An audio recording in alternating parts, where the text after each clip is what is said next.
peas in a bong.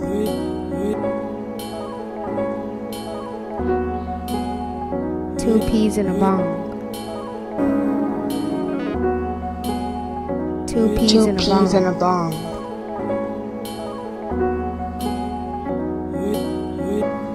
Two peas and a bong.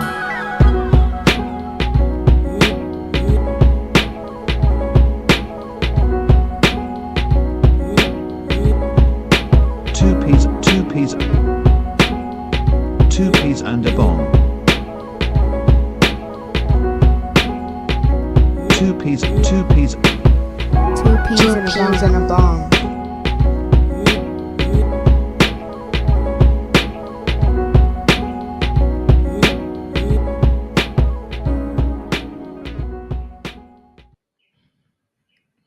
All right, y'all. Two peas and a bong in the building again. It's your boy DP. It's your boy KP. And freaky ass nigga, it's your boy Bong. What's good? Freaky ass niggas and thinking I ain't got. Run for your life when you dig. Come on, man. Oh man. Dare I ask who y'all had winning that beef between Kendrick and Drake? Kendrick in a landslide. It's not even close. The boogeyman. K. Dot. Okay.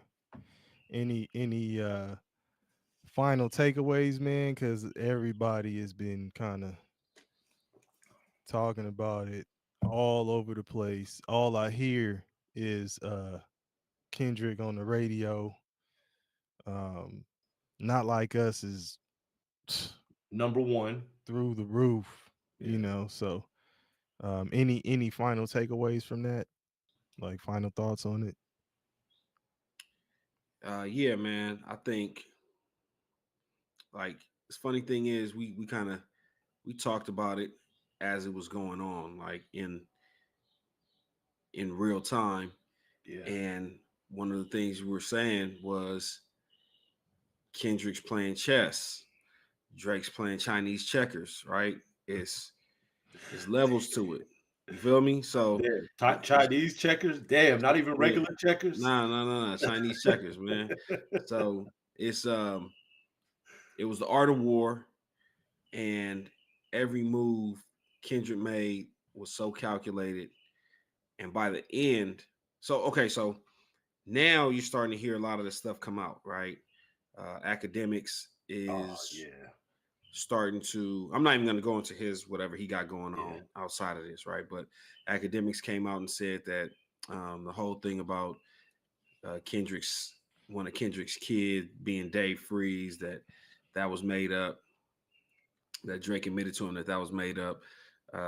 The stuff about them sending Kendrick false information, the lie detector test determined that was a lie.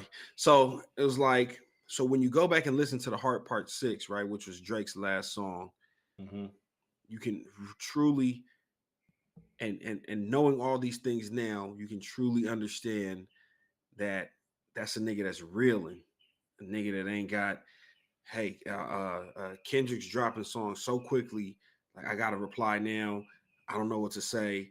Everything I done said so far, you know what I'm saying? He's been like a step or two steps ahead of me. So now he's flustered. He's just looking unlike himself, you know, and it just showed that. And the crazy thing is, like I said, Kendrick's been waiting for this moment. You made it perfectly clear that you feel like Kendrick's not on your level. This has been an ongoing beef for over a decade. When the moment presented itself, and coming off of the Pusha T loss, for you not to be ready in that moment, man. Nigga thought he was ready. I think he underestimated his opponent. The nigga thought he was ready. He underestimated his opponent. What you say? He was playing Chinese checkers or Chinese checkers, man. Othello, Mancala. Nigga was breaking out the different games and absolutely Kendrick was better at all of them. Playing that backgammon. Yeah. Yeah, no, I mean, the thing is, like, when he dropped Family Matters, like, I thought that was probably the best one, and then his best one. I agree. And then the steam was just taken out of that shit as soon as Meet the Grams came. It was Yeah. Meet the Grams came, and he crumbled that momentum up like a graham cracker, nigga. Like, nope, nope, nope, nope, nope. I mean, Not so fast. So nah, it was anybody else, maybe Drake would have outmaneuvered, but he got outsmarted, man. And I think I told y'all that it was the execution. Even if people were arguing like, oh no, Drake is just as good a writer as Kendrick and all this stuff, because you had people out there saying that, which that's not my opinion, but folks were saying it. I was saying, even if that's your argument, then it's the execution that's gonna separate the two, and Kendrick had the better execution, the better strategy. So Yeah. it's what it I is. agree. When Family Matters came out, his reign on the top was short like leprechauns. Shout out to Biggie, because that was what happened. 20 minutes, 30 minutes. 20 minutes. And Meet the Grams came out, and it was a landslide from that point on. And then The Heart Part 6, is it Part 5 or Part 6? Part 6. So Kendrick has part 5, 1 through 5. Okay, so yeah, The Heart Part 6. That was Drake saying, I'm tired. He was addressing the allegations, and like, he didn't spend as much time going at Kendrick as he did addressing and trying to defend himself from everything that was said about him. And then for me, I'm more of a Drake fan. I think Drake has more songs, more catalogs, but then for Kendrick to put together a commercialized club banger that's a diss song took it that much more over the top. So it gets back to what you said, DP, in terms of the execution. It's like, oh, okay, you guys think that Drake is a better songwriter? Yeah, I'm gonna write better songs too. And then he dumbed it down with the bop on these niggas. And that shit that shit took it over the top. So yeah. And the funny thing was, see, again, when we talk about the art of war, when we talk about just the chess moves, right? Art of war, call it what you want. Drake put together that Family Matters was a full production. Absolutely. Right? His mom talking in the beginning, the G Unit chain spinning, right? They put out a video. It wasn't just a song. They put out a video. So they ran a video. That's production, everything. That was the red button. This was supposed to, exactly. This was supposed to be the joint. This was supposed to be his back-to-back, right? Out of back-to-back another nigga. What Kendrick did is not being talked about enough. How Kendrick took the air out the room, like it's like, like the beat that I have is so, it's like horror movie, Friday the 13th. Right after you just put out this club banger, and then they listen to it's like I'm listening to the Drake Family Matters. My mood is like this, going up like, okay, yeah, let's go.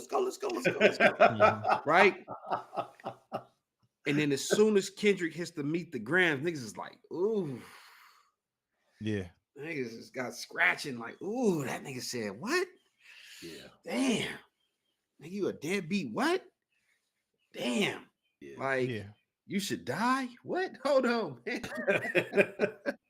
Hey, Kendrick like literally stomped all over his track, right? And you said the beat, that was an Alchemist beat. That shit, right? That shit It's like It's like fingernails scratching across a Yeah, yeah, chalkboard. yeah, You yeah. feel me? Like That shit it's set the tone. Like, yeah. nigga. So it's like okay, I commend you, Kendrick, and then to turn right around and say, oh, now y'all calling me cryptic and all this other shit. Here's a club banger for y'all. Yeah. What he was trying to do yesterday, let me hit y'all with one of those.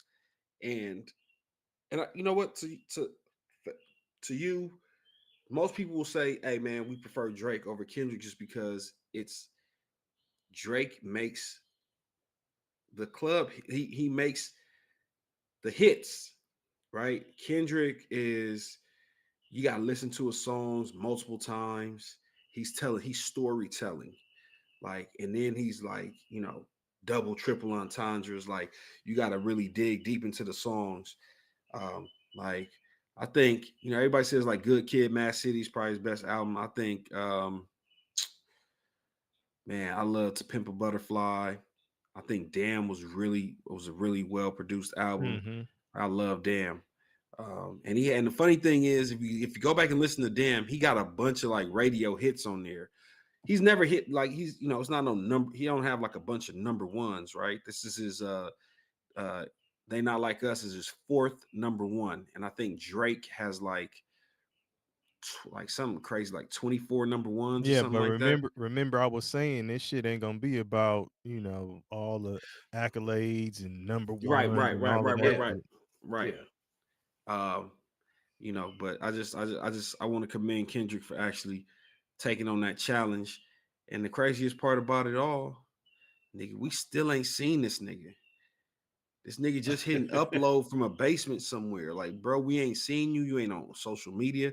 And that's why a lot of people were saying, like, I think man, I don't fuck with Joe Budden like that. But this beef, right, has really got me to tap into the Joe Budden podcast. He does a really good job. No, no bullshit, all bullshit Hey, aside. no, I know that shit was fucking hilarious when them niggas reacted to the Not Like Us shit. They got up, That start dancing and shit was shit. funny. Oh Oh my man. goodness, bro. And then he got But Queens flipped on there too. yeah, Like, listen, oh man. the way they've covered this beef, like it's for the mature audience too, right? So it's not like like academics, Kai Sanat, they cover it from a younger fan's perspective. And we spoke on it briefly last time. We had some technical difficulties, never really saw the light of day, but man, it's made it down to the elementary school and the middle school level, right? Like that's how far reaching this battle was. So, Drake will undoubtedly bounce back.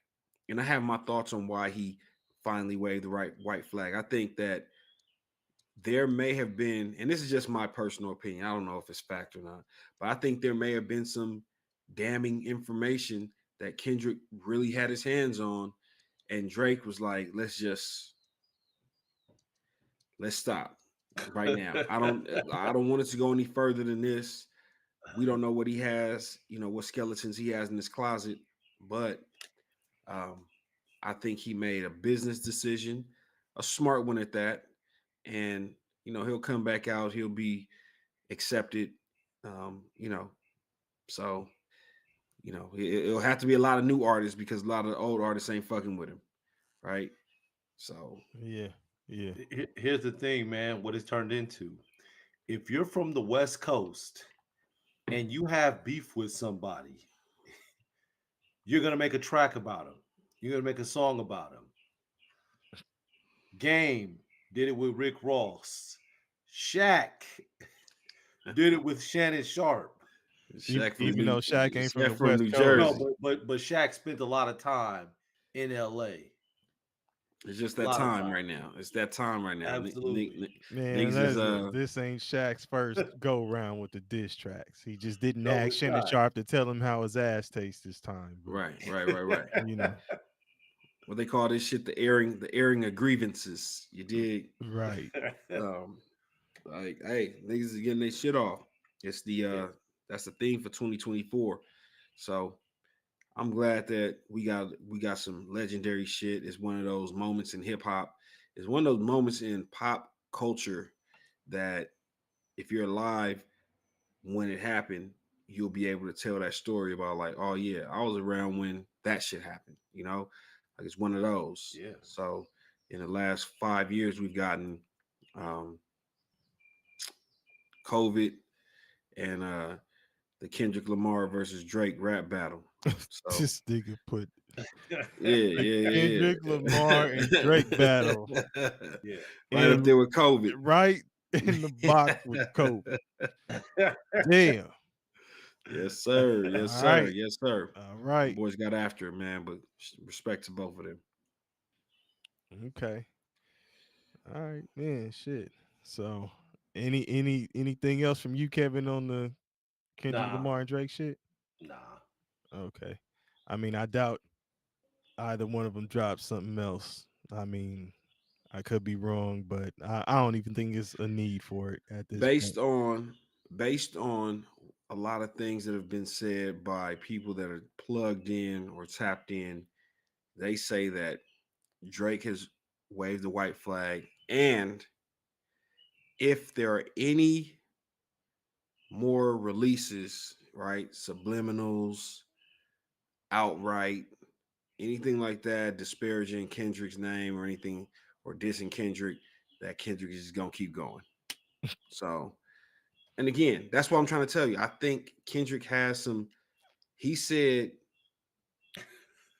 "I'm serious." He said, "Hey, don't tell no lies about me, and I won't tell truths about you." I And won't he tell said that no truth about you. everything he said is true. So remember, we said we had the thing where Kendrick was allowing people to review his music, and he wasn't issuing any copyright strikes.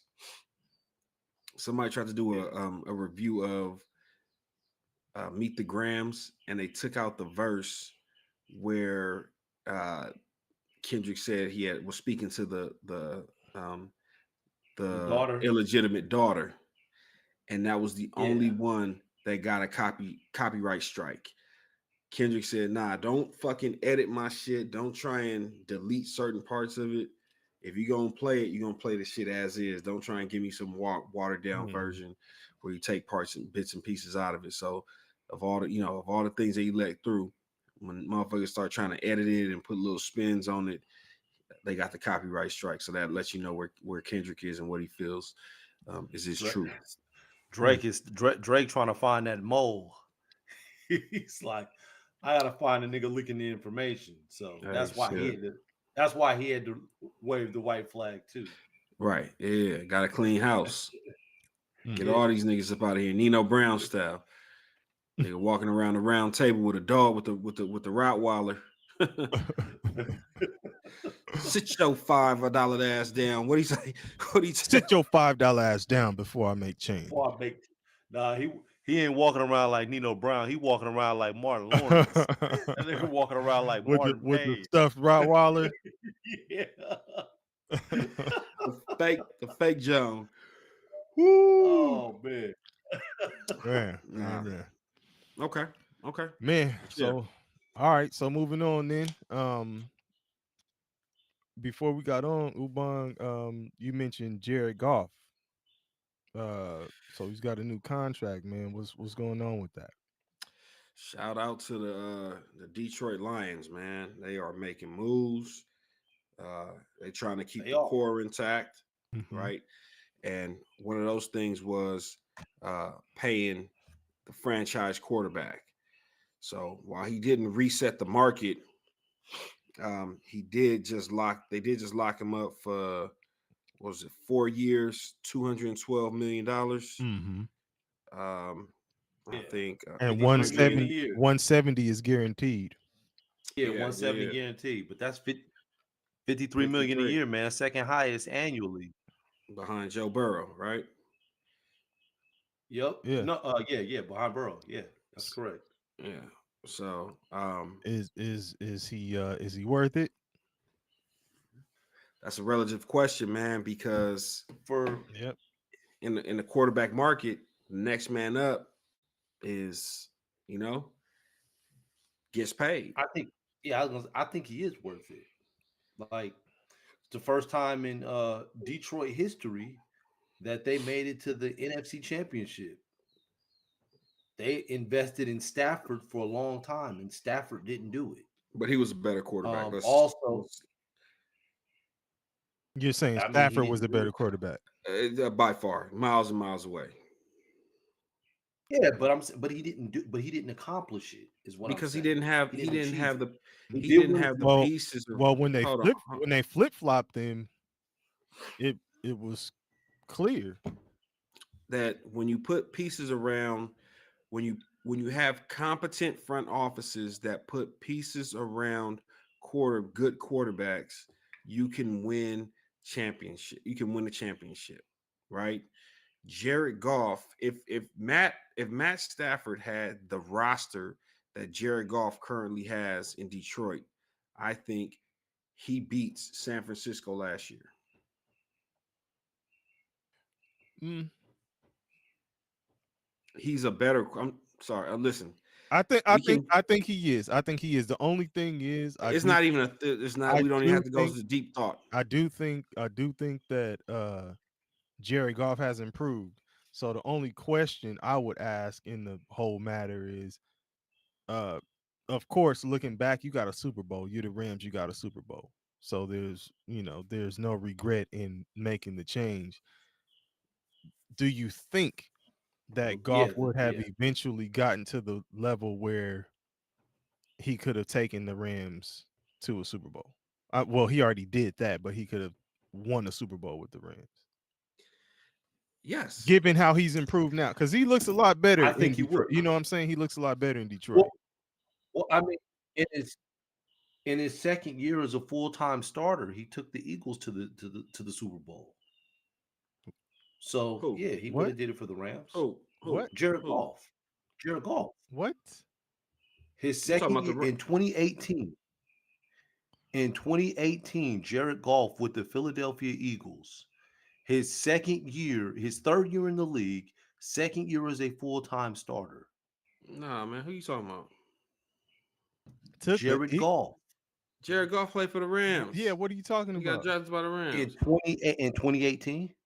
Yeah. Yeah, what nigga never played for the Eagles. What the fuck? Hold on. Go back and look at my sources. Hold on. Let me go back and look at Kevin nigga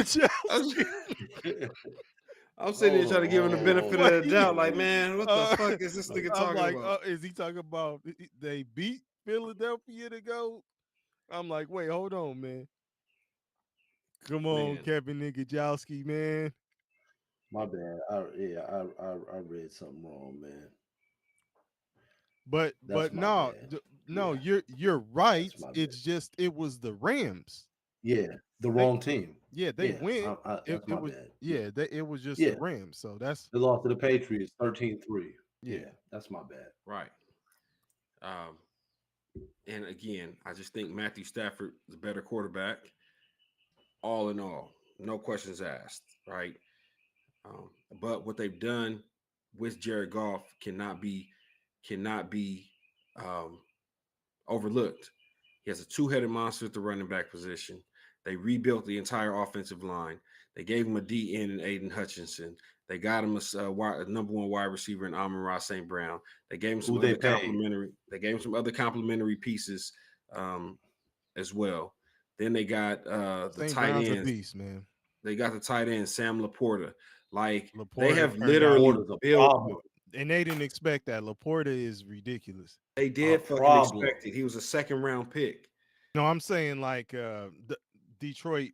Well, he's a second round pick, but they did not expect as him a to rookie. do what the fuck. Yeah, as a rookie. Like, come on. Yeah, he was on the Cowboys radar. Who expected Sam Laporta to do what he did though?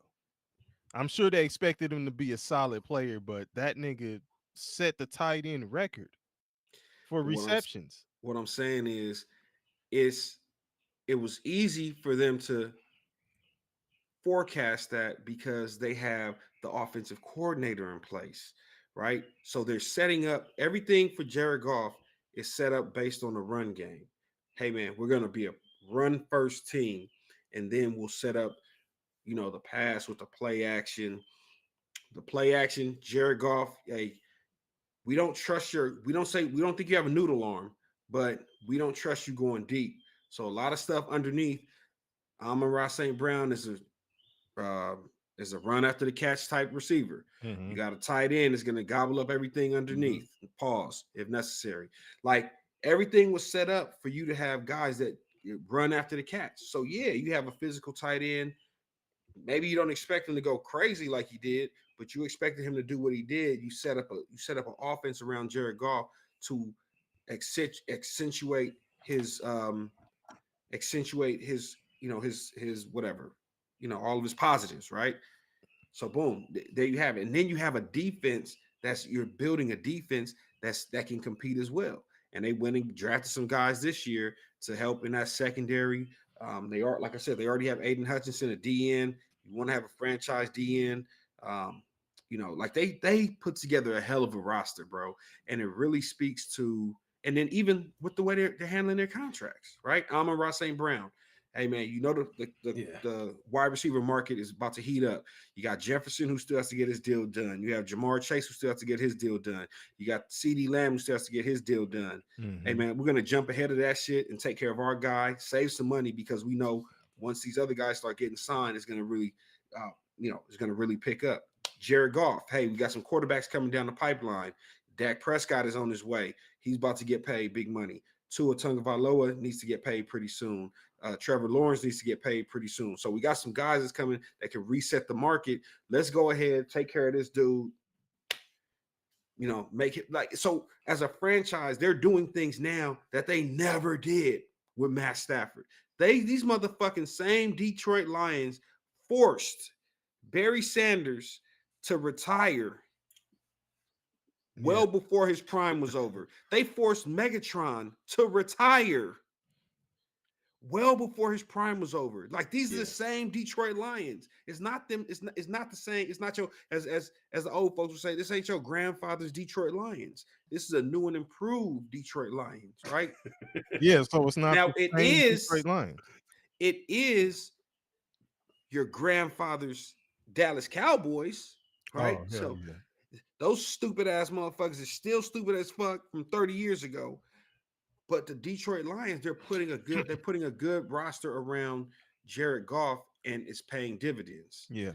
Give me 1 second, fellas. I'm gonna follow. They also paid their linemen. Yeah. And I don't know if you said that either. And they got Jameson Williams too. He didn't have a huge year, but he's another weapon at receiver. And I think he's going to do pretty well. He should have a better sophomore season, as they say. But man, I think I ain't got no weapons. I think Detroit is still gonna be at the top of the NFC, hovering around one of the being one of the better teams. It looks like they've improved. So, but you got I to agree see with that. you got to see it come together. You know what I'm saying, after training I camp agree and all with that that. stuff. But if everybody stays healthy, Goff got his money. In terms of, if we relatively speaking, you could probably say he deserves it. Who's going to argue against that? But one thing I wanted to say, Nah, he does. the quarterbacks are getting paid, right? And that's all cool. Quarterbacks getting paid. They look at the quarterback as the main guy, the leader of the team, all that stuff. It's a shame the way they're doing running backs, though. Like running Oh back, man, they're like, these niggas come a dime a dozen. right? And it's like, man, Yeah. the running back market, like they have devalued running backs. And like you saw guys like Saquon Barkley, having a hard time getting his money with the Giants. Now he's going, you know what I'm saying? Like it's one of those things where it's like the running back is the workhorse for the team in a lot of situations, like a Saquon, Absolutely. but not all the time, because you have running back by committee and on a lot of squads and stuff like that. But somebody like Saquon Barkley, come on, man, He like should be getting paid. right. I mean, anybody can get Yeah. hurt. I mean, what is that? You say, oh, well, they run the risk of getting hurt and all that stuff. Anybody could get hurt. A quarterback can get hurt. You've seen quarterbacks, franchise quarterbacks get hurt. Joe Burrow, you know what I'm saying? Where you talking about one of the highest paid guys, he's been injured frequently over the course of his, Yeah. his short career. So it's like if you're gonna apply that to running backs, apply it to quarterbacks too. You know what I'm saying? Like it's kind of fucked up to me. You know what I'm saying? Like, Hey man, the running back position got devalued close to it's close to 30 years ago when the Denver god damn. Broncos kept pushing out 1,000-yard running backs each year, and we're getting different running backs, and none of them were first rounders. You remember, it was Terrell Davis. Yeah. It was they just kept putting them out. When he's out of Georgia, Georgia always produced good running backs. Um, Even if he wasn't on the radar, but Georgia is one of those schools who, they've had some pretty solid running backs come out of there. You sound like a real Georgia Bulldog fan right now. I mean, I am, but I'm saying recently, you had Todd Gurley, you had Swift, Gurley's retired, Swift still playing, coming into Yeah. his own. Um, you mentioned Terrell Davis, but you can go back to Herschel Walker. Herschel Walker was, out of Georgia. I'm pretty sure there's somebody out there who knows more of the Georgia history than I do who will tell you, you know, about some other running backs who came out of there. But man, like they've had Sean Moreno. He was a Denver. He played for Denver as well. He Yeah. was a great running back when he was at Georgia. So, but I mean, And he got hurt. He yeah, got hurt in college. yeah. But my point though, man, is that like I mean, let me know if you disagree because I think it's a shame. I think you know running backs get done dirty. Let me say that, and then you gotta look at a guy like Chubb who got injured, and now it's like Yeah. what's gonna happen with him because I think that was his, a contract year for him. Oh, Yeah, so that's now terrible. right, so now what's gonna happen with his contract and how is he gonna be treated? He's also another Georgia running back. You know what I'm saying? So I'm trying to think who was the I can't think of his name, but the running back that replaced Nick Chubb. He was with them at first, and then he replaced him when he got hurt. They were a two-headed monster in Cleveland. mm, Not Ford. I'm talking about he played with Kansas City first. play with Kansas City first. Yeah, he was a running back in Kansas City, and then he went to Cleveland. Damn, I can't think of the dude. Oh, man, he had the incident. He had the off the field incident. Yeah, Oh, yeah, what? yeah. Damn, I can't even think of his name either. Who we Uh, talking about? Uban, who's the Running back for Cleveland that replaced Nick Chubb. They had waived him. He used to play for Kareem Hunt. Kansas City. Yeah, Kareem Yeah, Hunt. Kareem Kareem Hunt. Hunt. Yeah, Kareem yeah. Hunt. Kareem Yeah, Hunt's another one that should have got paid more money. yeah. And yeah, he had some off the field incidents, but Kareem should have got paid. We're talking Oh, about Kareem Uban. got We're talking paid. about how running, huh? Go ahead. We're talking about how running backs don't get paid like other skill positions, even though they're important pieces to the puzzle and they're the workhorse. Yeah, they've been devalued. Yeah. And Super. it used to be the it used to be the glory position. It used to be what wide receivers are now. Mm-hmm. Now you can get a second string tight end and see him get paid more money than a starting running back, right? And they take all the pounding balls.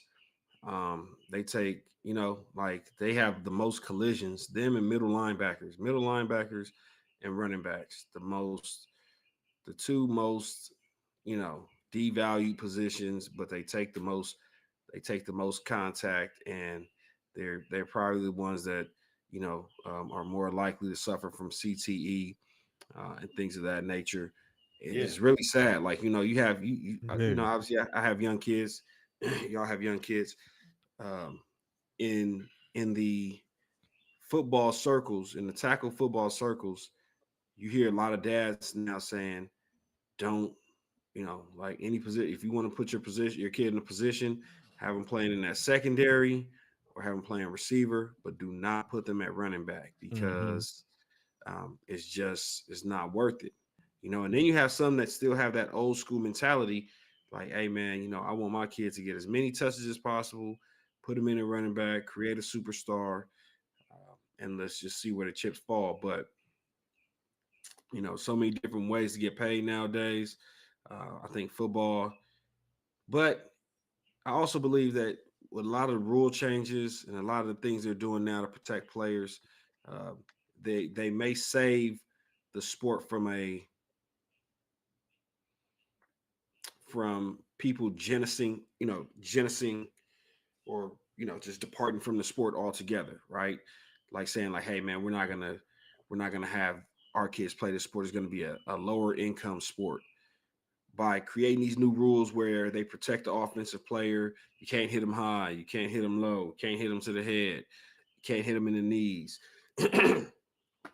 Man, it's going to be glorified flag football in a few years. So maybe that creates, an environment where, you still see a lot of kids wanting to play the sport, but as it stands right now, there's a lot of other kids, more kids interested in baseball, kids interested in basketball, just Which is crazy because you say that, but then if I were to ask you in terms of popularity, which sport has it? Is it baseball? it's football for It's sure. football. Yeah, Absolutely. for It's sure. football. So yeah. But okay. Staying with football before we move on to something else. So Tom Brady's retired. Did y'all see the Netflix thing? The The roast. roast. Yeah, the I, roast. I I didn't watch it on Netflix. I just I, saw ha- like little I snippets. I haven't seen it yet, but I want to watch it, especially before they potentially take it down. You see, Tom Brady came out today and said that he regrets doing the roast, mostly because of his kid, because they was dragging him and his wife or his ex-wife, or I don't know what his ex-wife in it. Especially about they were dragging her more than anything. But boy, I mean, he should have known that shit was gonna happen. he knew it.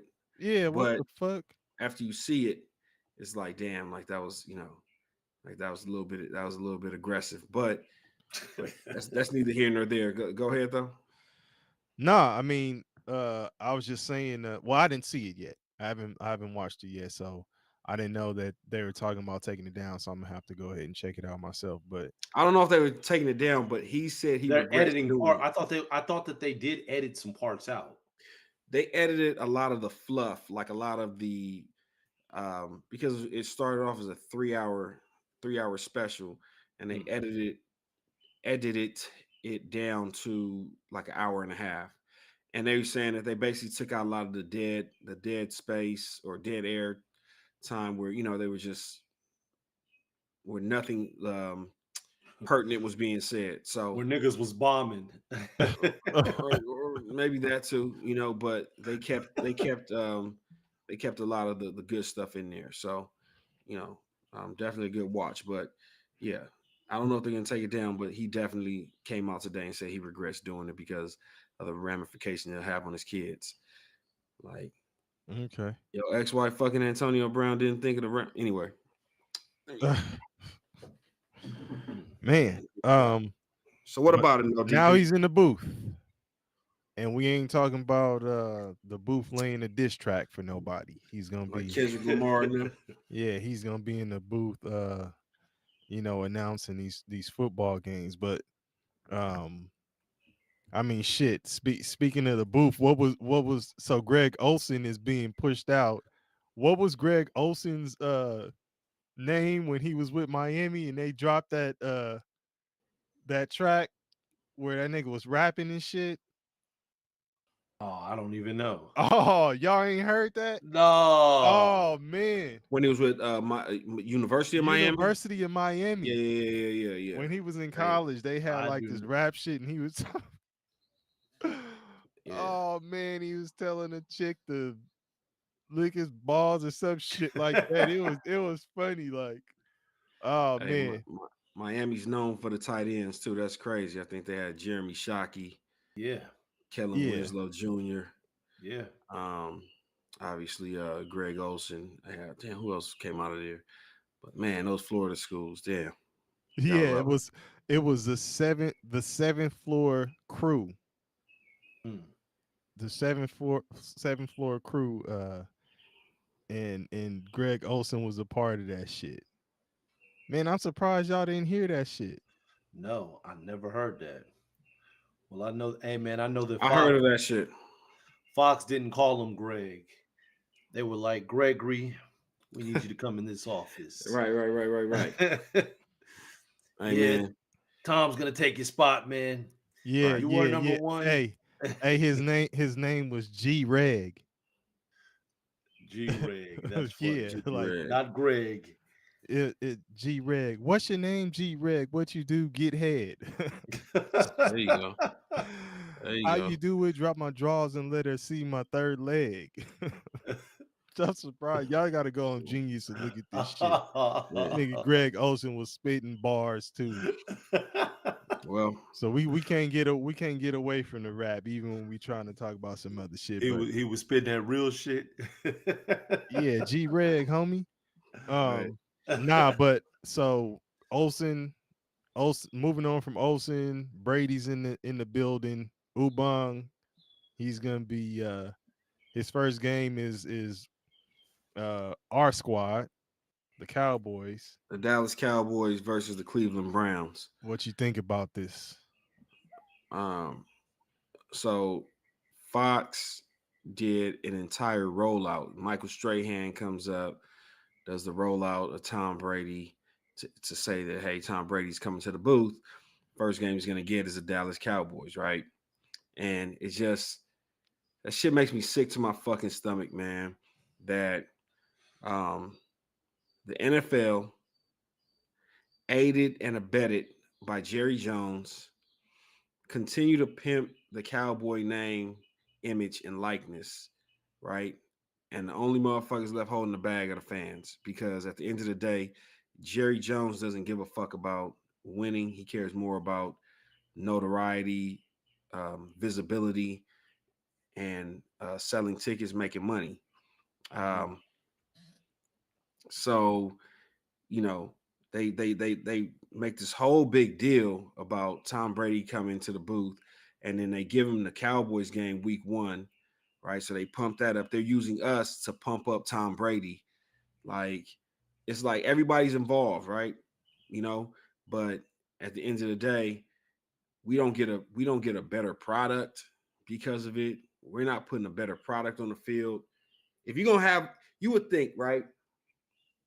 If you're gonna be the biggest brand in the world, you want to put the best possible product on the field at all times.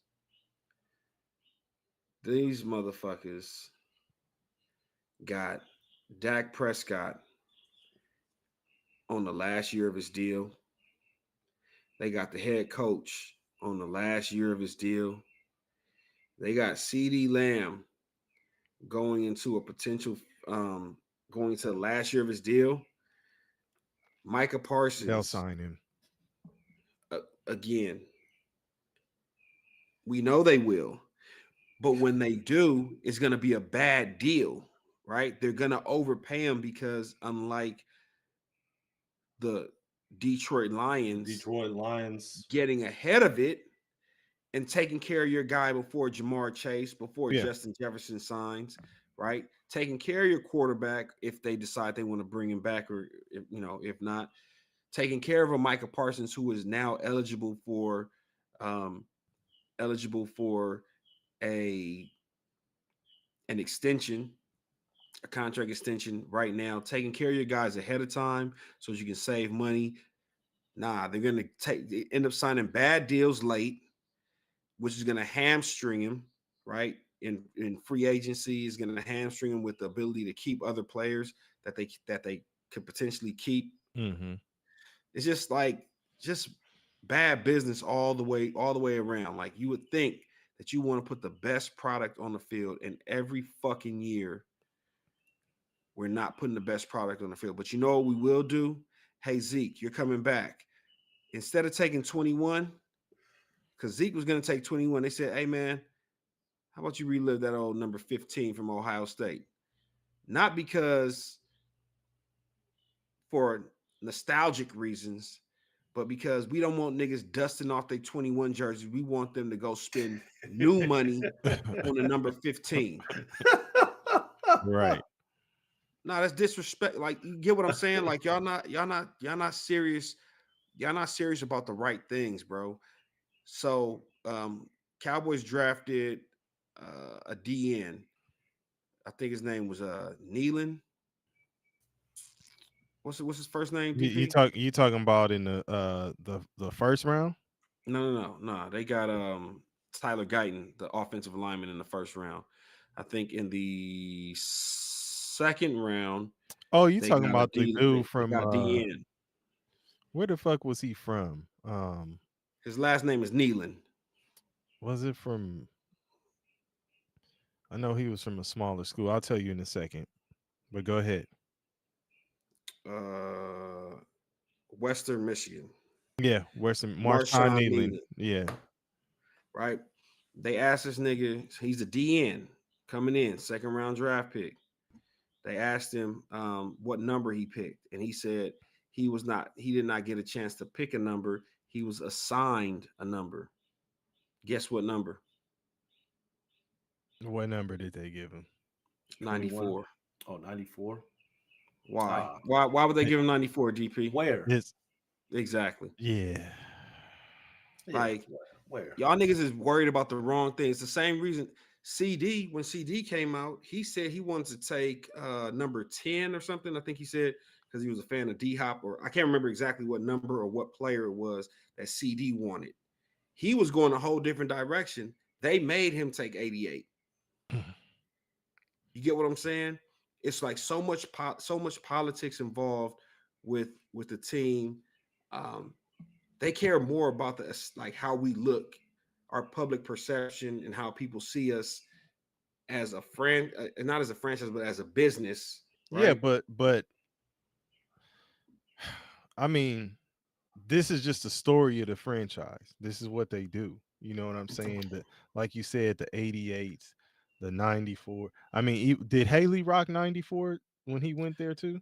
Haley Yeah, before but DeMarcus Haley Ware? came. But Haley, I think, came over. He was 94 with the With the 49ers 49ers. before he got here. Yeah. But I'm saying, like, Oh, the legacy, yeah, right? that's what I mean. Like, it's the legacy numbers. So, oh man, you're gonna rock 88. Oh, you're gonna rock But guess 94. what that? It's always like trying to build some kind of like story for everything. But guess what that does for a player? It puts more pressure on him, right? Right. And great. Hey, when it works out and the CD Lamb can go out there and live up to those expectations, can live up to the hype, the pressure, that's awesome. But it's a ton of guys that can't do that, right? And now you fucked up this person's career before it even gets started. They had Dalton Schultz, used to be the tight end for the Cowboys. He's with CJ Stroud in Houston now with the Texans. And he said that he came to Houston, and again, Houston under new management, they've revamped the whole squad, right? They're like the Detroit of the AFC. They wasn't shit, and now all of a sudden they got new people in there, fresh blood, rejuvenated, the franchise. And he said, "Hey man, it was refreshing to come in here and just focus on just football." But when I was with Dallas, it was like it was never the main focus was never football, right? We're in the weight room and they're doing tours of the facility. You got people banging on the glass asking for pictures and autographs. Damn. You know, you got Jerry flying in on this helicopter with the Netflix crew while you guys in the middle of a practice, and he's telling you to Dalton Schultz, come over here. You know, let's do this scene, and if we don't get it right, do it 2 or 3 more times so we can get the perfect. You know what I'm saying? Get the perfect clip. Like, Damn. they're focused on everything but football, and we wonder why they keep falling fucking short. Get what I'm saying? I'm not trying to get off on this little Cowboys tangent, It was too late. Yeah. but Nigga said I'm not trying to get off on it. Like, no. nigga, you've been on that shit for about 10 minutes Listen. and counting. So I'm gonna say this. They talked about how Jerry Jones and Stephen Jones got the media to believe that they went all in last year, right? And they went all in last year and they got the same results as, you know, they would have got had they done nothing. And it's so tone deaf to think that last year was the all in year when in actuality, y'all needed Brandon Cooks and Stephon Gilmore 2 years ago. Mm-hmm. Remember when you had to sign T.Y. Hilton off the street? Hmm. And he said he had to wait for his son's little league football season to end before he could sign with anybody.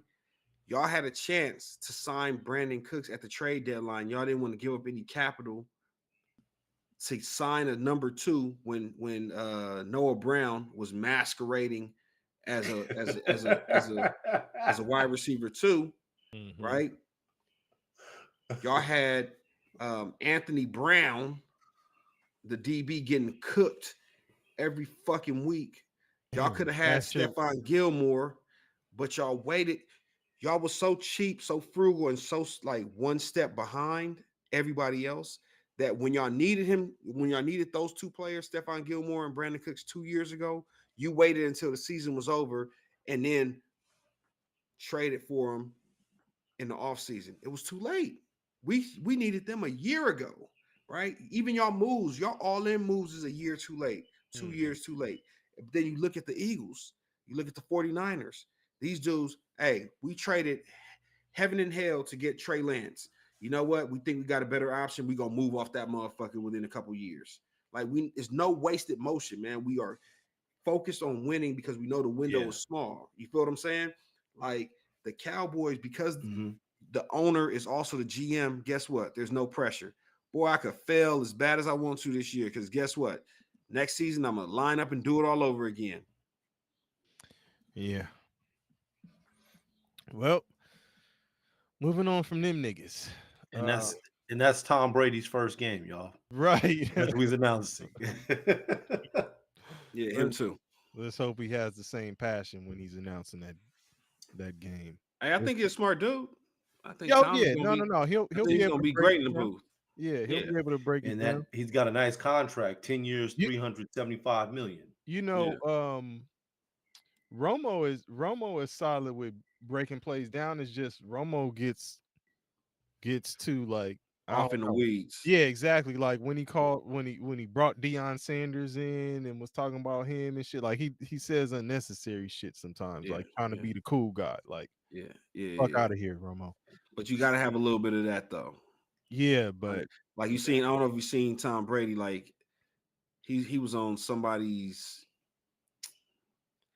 Like he was on somebody's thing where it's like a white dude that he had a bunch of tattoos. I think he might be a barber or some shit like that. It's almost like some like version of The Shop, but he's just doing the interview. But it's like he's trying to do some like edgy shit to cross over. Like, hey man, I'm not this clean cut dude that likes apple pie and whatever. It's like, hey man, I got a little bit of edge to me. I got a little bit of, like I can go to the other side. He knows he has to cross over to captivate and to get all the fans. So I respect him for doing that shit because he doesn't have to. You can go in there and be the corny Tom Brady that we think you are, and you'll still be successful. But I appreciate it if he has a little bit of edge and he can try and cross over to the younger viewers, the ethnic and that type of viewer, I think that'd be a good thing. But my bad. I'm done. I'm done talking now. NBA playoffs, man. I know we did predictions a while ago, and that shit was It's a just sad day for the trash. Minnesota Timberwolves, man. Yeah, Sad day. yeah, man. They're in trouble, man. They are in trouble. And nothing was the same. Yeah, I mean, everybody was talking about that sweep shit. As soon as they went up 2-0, that shit changed real quick. And you know, I don't know what y'all think, but it's Carl Anthony Towns he has to do more. Like Shit, he started playing. He was playing well in the second half, but he's a Carl Towns has to do more.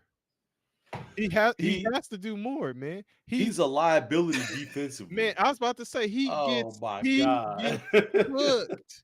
He's out he there is getting it. cooked. Oh And it's like, Hey, look, with have all does he have skills? Yes, he has Mhm. skills. You know, I'm not gonna say that he doesn't. He's a skilled big. It's just Yeah. but he doesn't apply the pressure on the defense. So it's like you don't always play sound defense, and then you don't make the defense work. Like you let him off the hook by just shooting a three all the time. Like in game 3, he was what? He had only made 2 shots. By the time they were in the third quarter, he shot like 11 or 12 times. He was like 2 for 11 or 2 for 12 or something like that. And it was like he kept looking for a foul. Like looking at the refs, like, oh, that's not a foul. Like, no, nigga, it's not a foul because they didn't blow the whistle. Like, just you know, play ball. play, get tough, knock some niggas over. You know what I'm saying? Like, Hey, I'll say this though. I'm gonna go back to game 2. The NBA let Jamal Murray off the hook.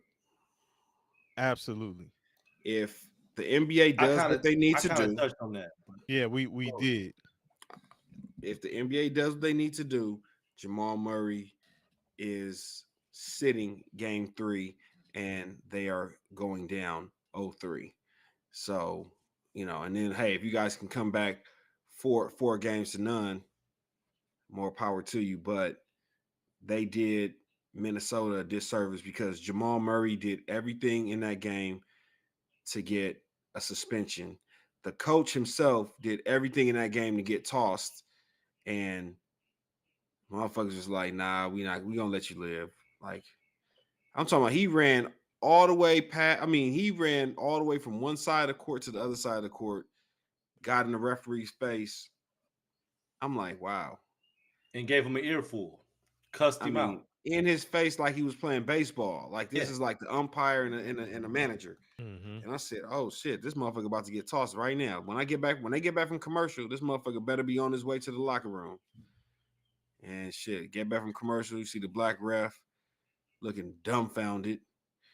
Fuck wrong with you, nigga? Toss that motherfucker out the game. The fuck? Did you hear? Ain't You happening. should have heard what the announcer said when that happened.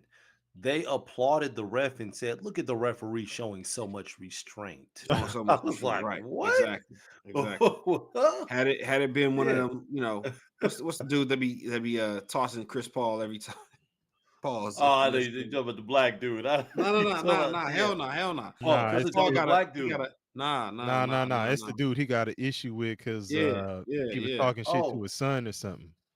No, the Oh, one oh. that Chris Paul, every time he referees a game, I think Chris Paul's team loses. Yeah, because the backstory is he said some shit to Chris Paul's son, and Chris Paul came at fuck that is this nigga's motherfucker like, you know, like What- you don't be coming at nobody's kids. Like I guess I don't know if he knew it was his son or not. He had to have known, but I guess he checked him, and then from that point, those motherfuckers had beef.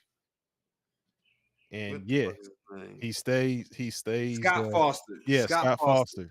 Scott Foster. Yeah, Scott Foster be tossing the motherfucker quick as shit. yeah. Pause. But Yeah, I Hey, mean, so I think it goes back to that. Like this series looks totally different if Jamal Murray doesn't play Game 3, and he shouldn't have, right? But I get it. The NBA, and I just want that to be. I really want the NBA to be consistent with that across the board, We've right? seen it before, It's though, the, it's Ubong. the, it's the playoffs. Draymond Green, I don't know who you Exactly. talking about. We see They gave him a lot of leeway too. They gave him a lot of leeway before I think it was finally when he got to, I think that one year in the playoffs when they went 73-9, Yeah. he probably had about 3 times where he should have got ejected. But once he got to the King, once he got to LeBron, it's like, hey man, come on, man. We'll let you get away Oh, with it when shit. you do it, in your own pay grade, but you And fucking it with it King changed Emeritus. it changed the complexion of the series. So it's like Yeah. Golden State being the defending champs. Now Denver's the defending champs. The NBA is like, we're not stepping in and giving you assistance in beating the defending champs. You're gonna have to beat the defending champs yourself. We're not Yeah. gonna help you. And it's bullshit, but I think that's what happened. And let me tell you something. Series was tied 2-2. I didn't turn on the game until the third quarter. But if Rudy Gobert is the league's defensive player of the year, Oh man. Come on, man. Come on, man. hey, Jokic is cooking them niggas, man. And then now everybody is like, he's the best player in the world. Best player in the world. He my is guy, cooking what he them, but was let me say doing, this. Let me say this. Is he the best player in the world? No. he's the best big man right I'm gonna now. say he's hands I'm gonna down. say he's I'm gonna say he's cooking them, but he gets away with a lot of pushing with that off arm. A Yeah. lot. He gets away with being in the key way more than 3 seconds. A lot of people Like, do. A lot of people now. The NBA does not call 3 seconds like that. I've seen dudes get stuck in the key. Anthony Edwards, you name them, right? All these dudes getting stuck in the key, and then after they're stuck, they pass out, and then they kind of linger for another 1 or 2 seconds. Like, bro, you've been in there for half the shot clock. that's That's just standard NBA right now. so it's I agree. You mentioned Anthony Edwards, which he's a guard, he plays on the perimeter. We talking about Jokic, who starts off backing you down from the free throw line, backs you all the way down into the paint, and then give you does two or two three dream fakes. shakes. Give you the dream shake 2 or 3 Yeah, times. like nigga, that's 5 seconds, dog. Yeah. Hey, It's listen. like, come on, dog. Like, Listen, I'm gonna tell you. He's clever around the basket though, man. Like he shoots with touch, he finishes, it's he just does. He does. it looks nasty. Like Not today. It didn't. yes it did. It looks nasty every Not day. today. That jumper is It looks disgusting. nasty every day, Ubang. He's not- effective. He's effective, but if you Yeah, tell yeah. me that it don't look nasty, I don't know I'm saying like the and ones at the basket. It was his game is hey, unorthodox and nasty looking, it was but it he was is super effective. Oh, he's good. it was demoralizing. It was demoralizing. And not only did he do this to the 3-time defensive player of the year in Rudy Gobert, but when AD, who claims to be the best defensive player in the year, who claims to be the best defensive player in the league, had his chance. Hibachi. Hey, y'all ever been to little Japanese joints, the little Japanese little Japanese Benihana. steakhouse? Yeah, not Benihana. No. It's The Gayukaku. the joints that let you cook on your own. Yes, that's the Okay, one. okay, Yes, okay. sir. Don't fuck around. Hey. Don't fuck around and leave that shit on the grill too long, nigga. That shit gets stuck in you. That nigga was scraping Gobert off the grill, nigga. Like, what the fuck? Hey, Joker be like, man, give me a couple little racks of the chicken. I need a couple little things of Kobe beef. I need Yeah, a he couple was little cooking. joints. And Oh my don't get god. me wrong, because I say it looks nasty, don't mean that I'm saying he's nasty. Like Yeah, he's a killer. It yeah. just it's And not, you know. and It's his not exciting wingspan, to watch. Yeah. his wingspan has got to be like 8 feet because bro, he's not getting off the ground. He's jumping with a dude like AD, a dude like Gobert, Towns at the same time, and Yeah. he's coming out with the ball. Like that's ridiculous. Yeah, he jumps off of the wrong foot and finishes with the same foot, same hand. A lot of like he's just unorthodox. So he Yeah, gets the job done, And he overdone. does. and again, even with all And that being Gobert was said, overcooked. Towns was overcooked. Whoever came down there was getting the business. even And with all that being said, I think them deciding to double team Anthony Edwards and force Carl Carl Towns and that's wild. Rudy Gobert to beat him was was masterful because those dudes, I mean, that's crazy, bro. But the reason why you could double Edwards tonight is because you didn't have Mike Conley in the game. So Mike That's Conley true. settles the offense. He can run the offense. He's a vet. He can get things back in line. He can knock down the three. He can score if he needs to. He's a threat. You got the other guys, you know, Alexander was in there. He was Yeah, he was not on and off, just not as Mhm. consistent. You know what I'm Right, saying? And right, right. there wasn't anybody else to like steady the ship when Edwards had to get the ball out of his hands. You know what I'm saying? So it was Didn't they get didn't they didn't what's the dude's name? Nasir. Didn't he win like six man of the year or something? yeah, Nas Reed. Reed. Nas Yeah, Reed. Nas. Nas Reed. Yeah. Yeah. I mean, he didn't have his best game tonight either. The thing is, they shoot a lot of threes, man. The bigs. Yeah. You know what I'm saying? Outside of Gobert, like the Reed and Towns, they shoot a lot of threes or Yeah. jumpers, whatever you want to call it. So Yeah. they're already out of the paint. So I'd be curious. I don't know if anybody uh has the rebound statistics to see like, if Denver Got it, Kev? just smacked them on the See what I can boards. find, man. See what Pause. I can find. But like this is what I'm saying. Like when we talked about Phoenix, you know, there was that one game, and even if you're not talking about the entire series, can we get one game where Kevin Durant and Booker scored like what was it, 80 points or some shit like that? 38 to 30. They were out Okay, so that's Nuggets won the rebounding battle, 38 to 30. okay. That's not too That bad. bad.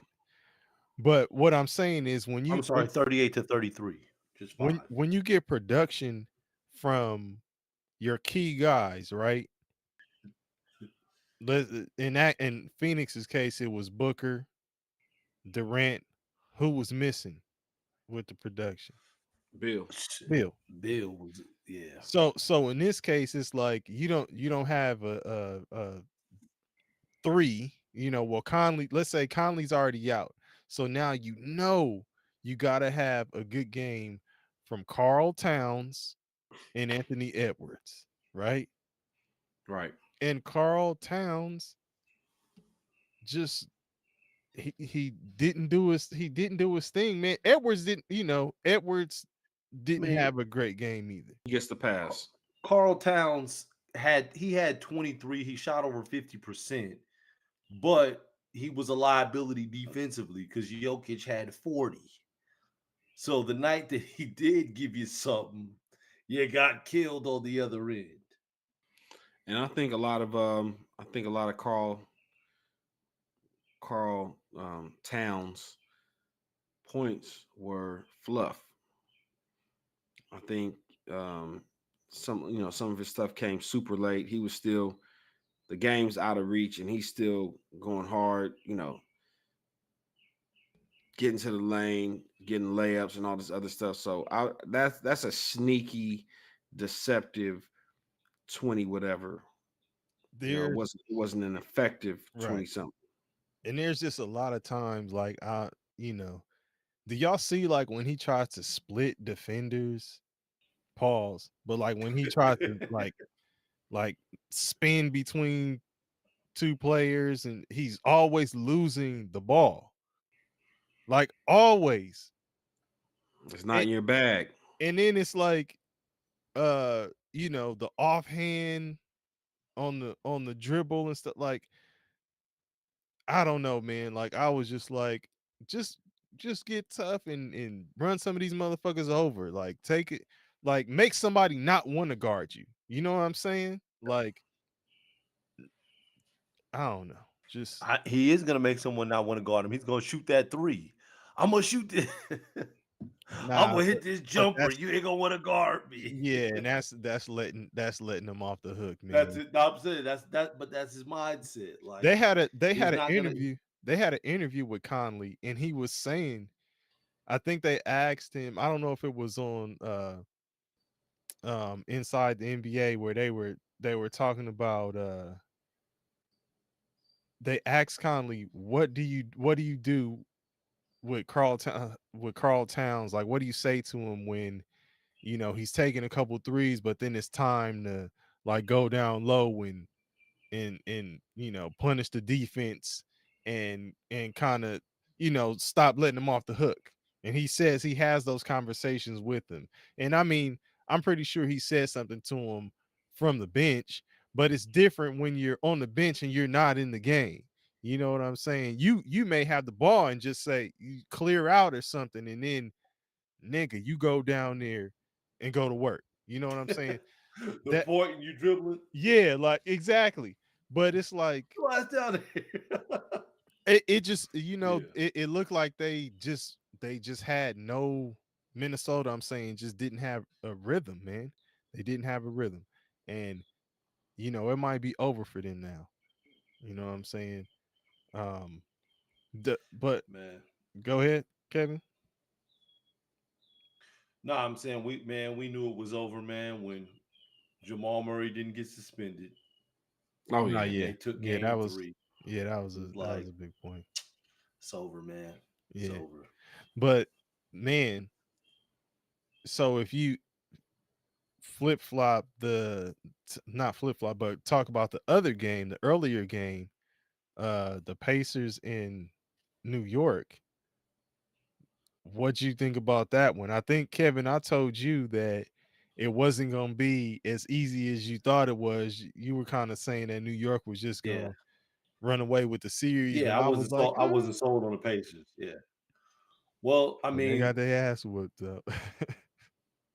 well, the 2 games prior to this, OG Ananobi didn't play because he was hurt.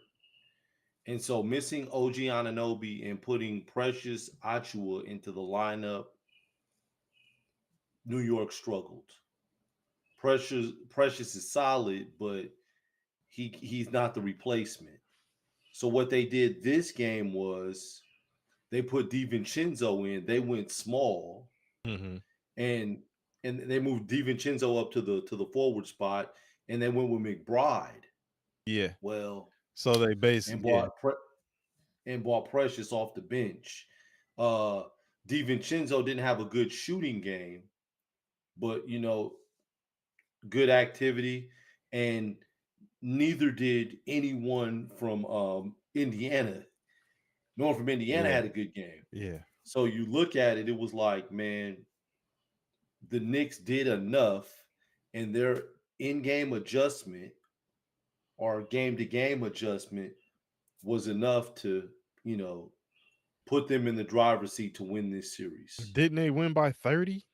Yeah, that's what I Today? said. Yeah, It like was a his yeah, it nigga was said a they did enough. These niggas smacked the shit no. out of. I'm talking about their adjustment. Oh, okay, Their adjustment was enough to put them in a position to take control of this series. It was the okay. adjustment. Yeah, I mean, but this is like night and day though. Like because they got smacked by what was it, 20 or something the game Yeah, before. Yeah, but Brunson was human. And what did I tell you Yeah, though? What did I yeah. tell you? I Yeah. said if Brunson don't bring it, New York is in trouble. Yeah.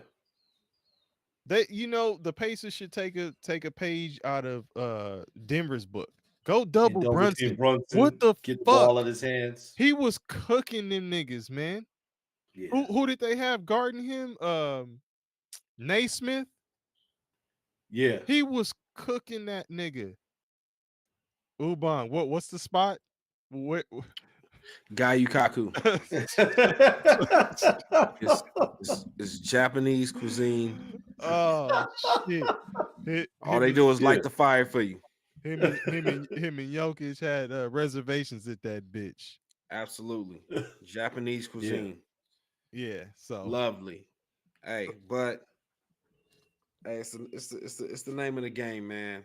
The game has evolved to, what is it? Threes and dunks, right? So, and it comes down to who got the hot hand in this game. Even the game more of the threes, less of the dunks, man. Shit.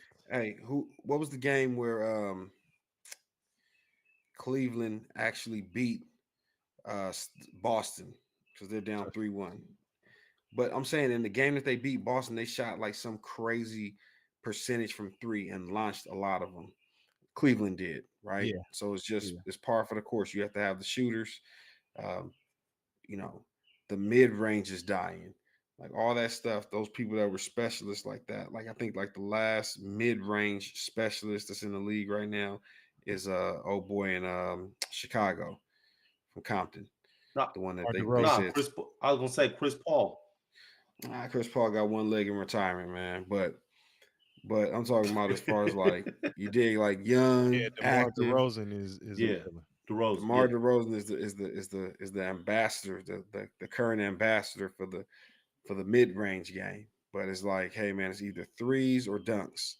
And like you said, Kev, we ain't seeing that many dunks. We ain't seeing that many Obi Toppins. Obi Toppins doing fucking doing all crazy. That shit went he did through the legs in the playoffs. Come on, dog. That's insanity. That's in a close game. Like, like I'm doing this shit. And I heard that he missed one of those shits in the past and got in trouble by his coach, like did it in game, like a regular season game.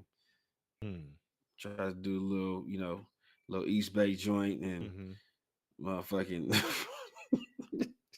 put the ball in the rim. So, but yeah, man. Hey, it's been a crazy playoffs. I did not expect to see Dallas tied 2-2 with OKC, especially when I left the game last night. They were up about 10 points. Third quarter, I think. Third quarter was coming close to an end. I still can't call that one, man. Like, I don't know. And SGA just refused to let them win. So, it was one he shot over the backboard. Like going to his left, he shot that bitch over the backboard. I was like, oh wow. It wasn't no and one. It was just the move he made. I was like, damn. His mid-range is crazy too. Yeah. His mid-range is crazy too. Yeah. Who else was in that who else is still left? It's we down to 8 right now, right? Yeah, you said Cleveland, Boston. It don't matter. It don't matter. Boston is gonna win that shit. And Cleveland is missing Donovan Mitchell now. I don't think he's gonna play. Like they lined everything up for Boston. Yeah. I mean, again, sometimes you gotta be lucky. They ran who'd they play in the first round? Miami. No Jimmy Butler. Yeah. Right off the bat, right? Yeah. Then now you playing Cleveland and Donovan Mitchell. Yeah, they didn't have their big either. Right, Jared Allen. Jared Allen. Yeah. I mean, but let's be real. Did you expect Cleveland to win? Absolutely Do, not. do you expect the Knicks or Pacers to do anything with Boston? They, I don't is I don't know if Porzingis is going to be back. If Porzingis is if Porzingis isn't back, I think that New York could give them some problems with Hartenstein. I think like they rebound well. Hey, they're talking about Tibbs, right? Saying that he cracking a whip on these niggas. Josh Hart don't get to come out the game. Oh yeah. Brunson barely gets to come out the game. You Yeah, feel me? yeah. That they Yes. gon' That's that they that's gon' why that's why Hart is turning the ball up. That nigga's averaging 4 turnovers a game. I'm I'm tired. tired, coach. and then somebody Get said, your ass back out there. look, and then somebody said, and then they make him do the between quarters interview too. Like, man, get your ass up there and do the interview. do that Got old that, third quarter TNT got interview. that nigga working overtime. Got, what was that Michael Jackson song? You got me working day and night. Get your ass out there. Get your motherfucking ass out there. What the fuck you thought you was gonna do? Get water? Fuck out of here, man. So you know what I'm saying? I think Oh man. they may succumb to just attrition, right? Just grinding, grinding, no breaks, no timeouts. Yeah. They playing it like AAU. Like, hey man, we're gonna put our best five out there. Y'all niggas just gonna run all game. Hey Like, man, what y'all think about uh, shifting back to Boston though? What y'all think about them talking about Tatum though? Like he's not doing enough. And like the way that he's playing now is not championship basketball. He's not going to lead Boston to a championship and all the criticism he's been getting. What y'all think about that? He's coming up on a contract. right. Say it again. Yeah, he's coming up on a contract. And I mean, Tatum isn't doing anything different that he hasn't been doing since he's been in the league. Yep. So it's nothing different. It's just like, you know what? We can't afford to pay him 300 million like we've done with Jalen Brown. Oh, they going. Some something's got to give. We got to figure this thing out. No, Yeah. he's getting paid, man. He's getting paid, but they I What? think that they're gonna have to make a move. With who? I have no It, idea. it ain't him. What does that have to do with him then? If they got I'm to just make a move, I'm just well, look, that ain't got man. shit to do with Tatum. He getting his This money. is this is what happens, man. You know, the media starts to put out a narrative, and then we buy into the narrative. The people buy into the narrative, and then a move is made. So What move though is what I'm saying because Tatum, they ain't moving Tatum. okay, well, maybe they move Brown if they don't win, but a move is gonna be made. So then I'm asking is what does that have to do with the criticism of Tatum though? Well, I start talking about the money, the contract. So if he gets the money, then they're like, well, we stayed with Tatum and we're gonna have to move on from that and bring a piece around or bring some pieces around to help this guy win. That's what I think. But I think that it starts with a narrative. And they're just And, creating a narrative. and what narrative do you think is being created? The narrative right now is that he's not doing enough to put his team in a position to win a championship. And do That's the you narrative. do you agree with that? No, I don't agree with it because I mean, right now they've got this series well in hand. They had the other series well in hand. When you look across the league, if they're at full strength, they are the overwhelming favorite to win the championship. Mm-hmm. So no, they're just creating a narrative. So no, I don't believe it. I don't buy into it. What is he doing different now that he hasn't done in the past? He's had always taking bad shots. and he had 27 and 11 the other But- game, and niggas was acting like he was. But I'm just saying, the You know, nigga, The second coming. the nigga always takes bad shots. Like that. That's been his game. He rebounds at a high clip. That he does well. But Yeah. nah, they're just creating something. We've been fooled, Who do you have? bamboozled. Who do you have coming out the East? I still have Boston coming out the East, even though I Okay. said I believe New York could give them some problems. It's Boston. And Porzingis had the strained calf too, right? Or I something thought like. so. Yeah. I thought So, what's up with these niggas with the strained calves, man? Like, niggas ain't stretching. And you know what that leads to. Yeah. You Uman, did you hear that Atentacumpo tore his Achilles? just thinking, laughing, man. Come on, man.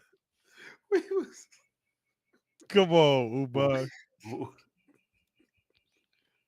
Come on, man. I'm They still got not the laughing. shit. Hold on. They got the fucking the clips. Come on, man.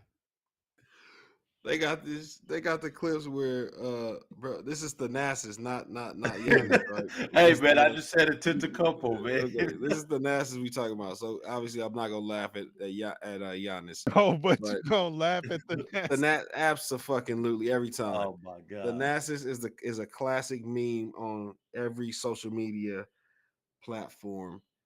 Like he comes in the game and just be Hey, Uba. My son asked me the other day, have you seen his low lights? Hey man, that's cold, man. Hey, listen. His low lights, nigga. Listen, when they said Oh. that he tore his Achilles, motherfuckers in the group chat was like, doing what? The fuck Hey is man, this I nigga read the article. I read the Oh, article yeah. and it said Yeah, he man. played garbage minutes in the last game that they played. He played garbage minutes in game 6 and finished the game totally fine. So unfortunately, he tore his Achilles working out. Yeah, and that's some fucked up shit that Yeah, you it's got to cold. talk about the garbage minutes. That shit had Yeah. nothing to do with Yeah, anything. that nigga but- played the garbage minutes. Yeah, but he did. And this nigga This is nigga said, but he did.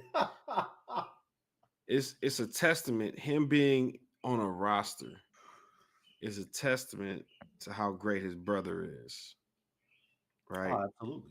But when anything jumps off with his brother, he's the first person on the scene, on the court. So I commend him for that. You know, if Giannis walks to the back because he got hurt or injured, the Nasus is walking like he don't even ask the coach. It's like, Giannis, we going to the locker room. Oh no, he's like, we not fucking up the money. That's one thing he won't do. Coach is like, good job, good riddance. Yeah, Stay back there for a couple quarters.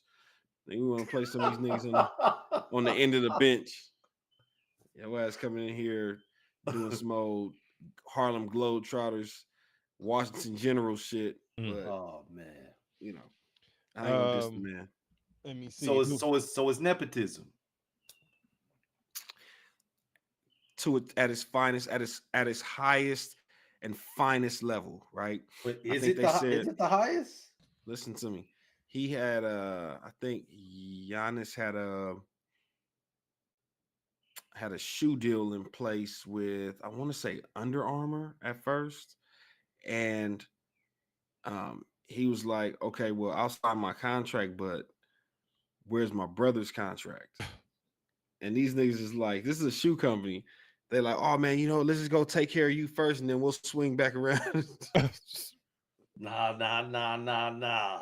Hey, we'll swing back around and Yeah. take care of his paperwork next week. Nah. Damn. Oh my goodness! So Giannis said he ended up not going with the company just because that's his brother, his bodyguard, all the other little crazy shit. So, but yeah, I thought that was funny. So Boston out of the East, and then the West. Can y'all call it Denver? Denver? Yeah. Okay. So Denver and Boston. Okay. Real quick, man, did y'all still sticking with basketball? Did y'all get a chance to catch the WNBA season opener I didn't. or any of the Damn. games?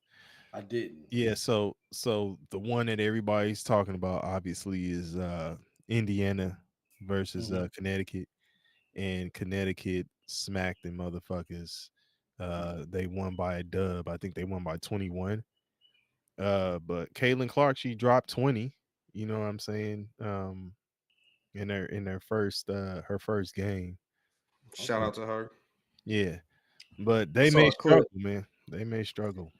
I saw a clip where what is this chick's name? I think her name is damn,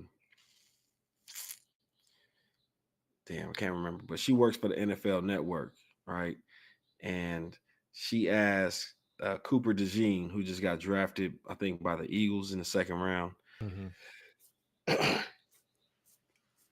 They said to him like something to the effect of him and Caitlin Clark was going back and forth over basketball, and they asked him, the NFL player, does he think he can beat Caitlin Clark like in a one-on-one? And he was like, yeah, he could, whatever. And then the chick, what is her name? Damn, I want to say her name. I think it's like last name is like K, but it is what it is. So they asked him, Cooper DeJean, that's his name, right? That's the white boy, right? With The white boy from the Eagles. Eagles. That was Yeah. yeah. So they asked him, could he beat her one-on-one? He said, yeah. And the chick automatically like, oh hell no, I got money on Caitlin Clark. Then they start running some of his highlights from high school. This nigga yamming on everything. Oh, girl said, oh, let me take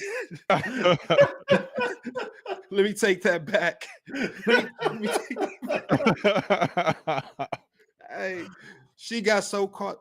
So people got so caught up in the rapture, not to use that again, but got so caught up in the hype of Caitlin Clark that it kind of got to a fever pitch where people were saying things similar to, you remember a time when Ronda Rousey was a thing? Yeah, she could beat Floyd Mayweather. Exactly. Then they Yeah, was but talking right about before she got knocked out. She was exactly. a thing Yeah. until she wasn't. Yeah, Yeah. nothing was the same. Yeah. But it's like it's the same thing they doing with Caitlin Clark. Caitlin Clark. And then did you see how Nike had to get shamed Oh, for the Asia Wilson into pick. getting Asia Wilson Yeah. a signature shoe, Yeah. right? And she went out tonight and she dropped 30. Mm-hmm. Like, this is your two-time defensive player of the year, two-time MVP, Mm-hmm. two-time WNBA champ Yeah. with all the accolades, decorated from college on, and y'all niggas been The first and I think she's the first black chick since With Cheryl Swoops. Yeah. Since Cheryl Swoops got her kicks. Swoops Nigga, had the name. that's how many years? 20. 20 years. and I'm so mad every time I watch this whole WNBA shit because it's clear to me that they still don't know how to manage the money. They're fumbling the bag, right? I think I sent y'all a clip or a little post a few weeks ago that the The Chicago WNBA, Sky. the Chicago Sky, Yeah, that's Yeah. what it is. who has the other half of you got your Magic Johnson, Larry Bird moment, Yeah. capitalize on it. They had a chance so they aired Caitlin Clark's first preseason game, right? No problem. We already know. I think they didn't air Chicago Sky's No, they didn't. first one. It was only shown locally, but because they had over 2 million people watching it on a fucking phone app, Yeah. they decided after the fact, like, okay, let's go ahead and show that shit, you know what I'm saying, on I think they televised it on one of these channels, TBS or some shit like that, right? Yeah. And then even right now, so I think she plays Angel Reese plays for the Chicago Sky, but she's from DC, and I think they play the DC team. Yeah. The Mystics, the Washington Right. Mystics. And they had to go to a bigger venue Mm. because they didn't have enough. They sold out their arena, Damn. and because of the demand for the tickets, they had to go to a bigger arena just to accommodate all the fans. Like y'all got this moment, y'all fucking hit it out it's Yeah. y'all, Yeah. y'all niggas done found like the one like the golden. Y'all niggas done found a golden egg, and y'all niggas trying to hatch that motherfucker. Y'all trying to And like Teresa Witherspoon niggas was trying to talking about that fry shit. that shit. Like, what are y'all doing? Y'all got y'all moment right now. Capitalize on that shit. Teresa Witherspoon was speaking up on that shit too. She, That's she's the coach. She's the coach yeah. of the Chicago Sky. She was talking about it was some bullshit, basically. Mm. That they did not televise the debut. I mean, Yeah, preseason. Cardoso and Reese, Mhm. two of the biggest names, and both of them are on that team, and you don't have any coverage for them.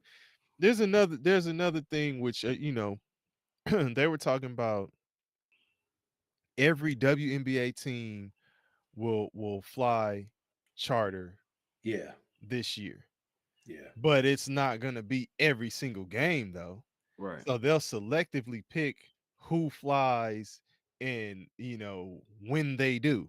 You know what I'm saying? But you Yep. best believe They gonna have some Southwest joints on there too. no, Oh man, they we they, flying they, charter today. Nah, get on they that Southwest listen, Terminal One. Bags fly free. listen, listen, they will, but what I'm saying is you best believe that Indiana is going to be on that list for flying Oh yeah. more Oh, so charter than, all than season. some of the other Yeah. ones. Yeah, yeah. And it was I think it was on Gil's Arena uh that Cheryl Swoops was talking about it, and she said back in the day then when she was hooping that their owner, the Comets owner, wanted them to fly charter, but it was they wouldn't let them because they Because the said league the rest since the rest of the teams can't do it, Damn. unfair y'all advantage. motherfuckers Unfair can't do it. advantage. Damn. And It's like a golfer using a cart when everybody else is walking type shit. yeah, yeah. So it's like Oh, from what I'm hearing, the Las Vegas Aces owner has the deep pockets. And if it was one of those things like baseball, you know what I'm saying, where it's like, hey, I could buy, you know, the mega team if I wanted to, then it would be the Aces. And I guess he They would got the he Vegas component. yeah. So I'm guessing like, he would be able to do it, but would every owner in the WNBA be able to do that? I'm not that sure. that shit is such an advantage. The private flight. Oh yeah, for sure. For Yeah, sure. For sure. But again, it goes to speak to like who's in charge over there, right? Like there have never been as many fans as you guys have right now. Got to capitalize on that yeah, shit. You have got to. yeah. It's like you want to draw attention to the shit. We got to circle that shit in red marker, exclamation points all the way around it. Big arrow saying pick here, look here, stare here. Like Mhm. I need the whole shit. Like y'all Yeah, and y'all motherfuckers is like, yeah. it's like, You come on, you man. you know what they need to do too is at some point, and I know it's probably been a build up to it having to be done. They gotta get some more teams, man, because they are cutting. No, this is crazy. You talking about just markets of people? No. What? I'm talking about the girls who are getting drafted. Yeah. They are waiving or cutting half of those girls who just got drafted. Damn. I thought the shit was so crazy when I saw like it will be a post that says this person made the roster. And I'm like, Yeah, nigga, she was like the number 3 pick. But apparently, Yeah, it's There's no lottery protection. Damn. apparently they. Yeah. Oh man. That does not mean a damn thing. hey, Yeah. Damn. let me tell you the funniest shit, man. This is the funniest shit, bro. This shit fucked me up for real. Fucked me up. I'm looking at the women's college basketball season just ended. Oh, 2 weeks later, the- they got the draft. A week later, these bitches is in camp getting work. Oh yeah. That first year as a rookie is hell. No, it's like the timeline is so short, and then Yeah. 2 weeks later, we in preseason. Like, yeah. Yeah. Them rookies straight out of college. Because didn't Caitlin Clark and him just get bounced by South Carolina? Yeah. We still feeling the. They didn't have she didn't Hey, have time to mourn. Iowa's still feeling the woes of that shit. Like, Yeah, she didn't have time to mourn, oh, man. She was wiping her face hey, and they was putting makeup on. hey, man, that's crazy. their coach retired too. I can't think of her name. The Iowa coach. Yeah, she retired. Yeah, she was like, man, it was a good ride, but shit, Exactly. I don't want to be here for the rebuild. Yep. So Damn. she got up out of there. But If I couldn't get it done with Caitlin, shit, fuck, I look like getting her done with Ruby and fucking and Martha. right, Martha and Elise. So yeah, man. Hey, what real quick though, like we was talking about the sneaker shit, and it's been 20 years and all of that stuff, and how the WNBA needs to capitalize.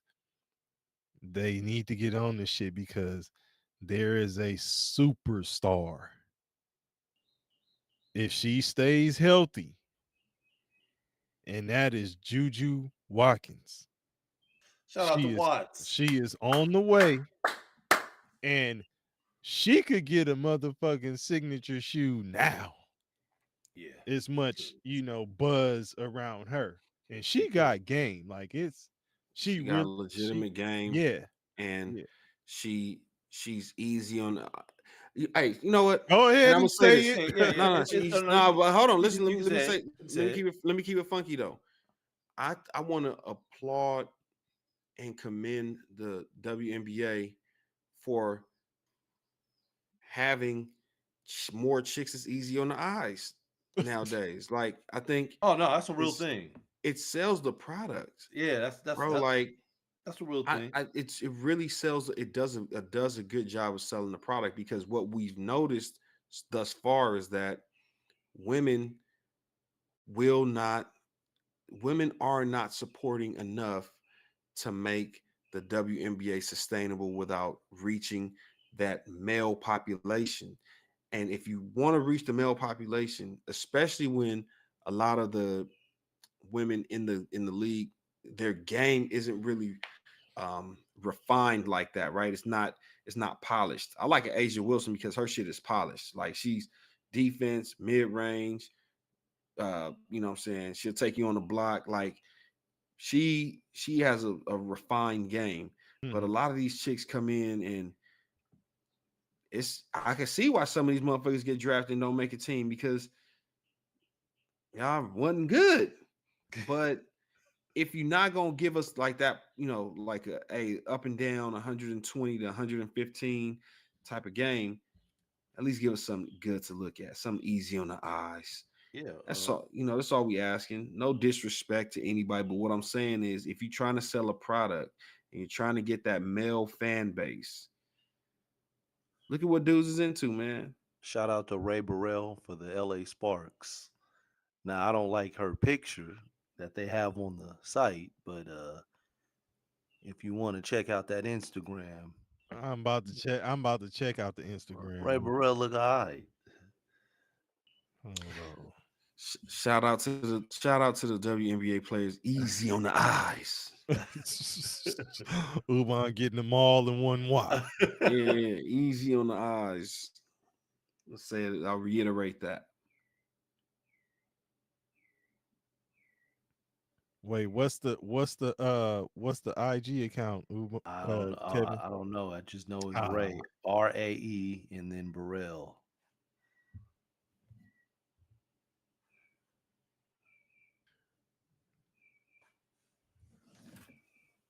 Oh, okay. Okay. Yeah. Ray Hoops. Let me see. Yeah.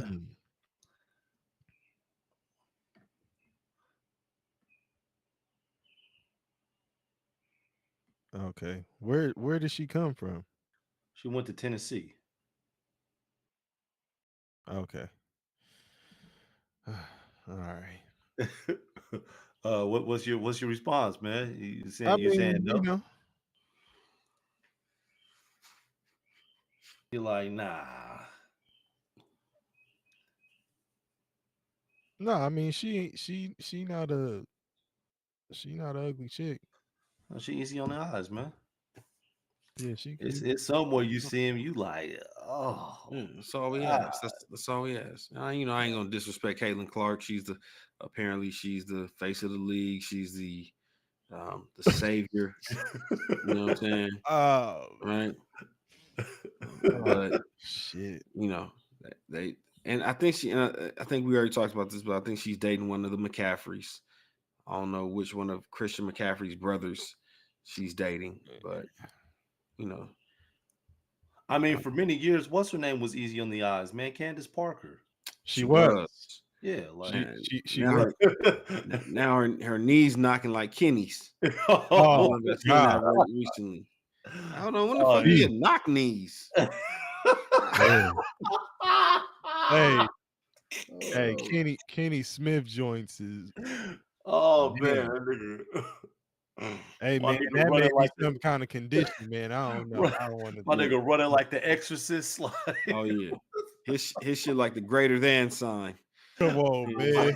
my nigga, my nigga shit like Gumby. Like, Y'all ain't shit. oh man, this nigga, Oh, y'all this ain't nigga got shit. legs like Gumby. Hey, is that excuse me, sir? Is that an obtuse triangle? Oh, My Um, nigga, my hey, nigga got a crutch and a kickstand. this nigga said the legs like Gumby. Damn. bro, Oh listen, man, man. and he be Kids running. That nigga, running, half, like, hey, falling in the Trying to whole get shit. to that board. that nigga is no longer the jet. That nigga is the bet. I bet I could beat this nigga in a race.